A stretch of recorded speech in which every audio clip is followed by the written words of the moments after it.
Hello everyone, good morning. তো আজকে আমি আমার মায়ের বাড়িতে এসেছি। ঘুম থেকে উঠে একটু এটা আমার ডেইলি রুটিন। রোজ ঘুম থেকে উঠে ডেইলি জল খাওয়া।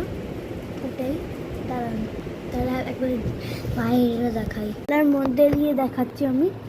ভাববেন না যে আমি জানলার মধ্যে ঢুকে আছি, একদম ভাববেন না ওটা, কেন ওটা একদম আমার প্রিয় জিনিস নয়। জানলা দেখতে পাচ্ছেন, এইটা একটা গাছ বা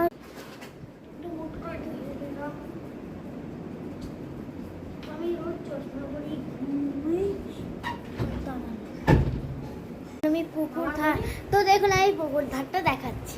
এই দেখুন, এটা জানলা থেকে, আবার তার একটা জানলা থেকে ওই গাছটা দেখছেন, দাঁড়ান দেখাই, একদম জুম করে দিয়েছি।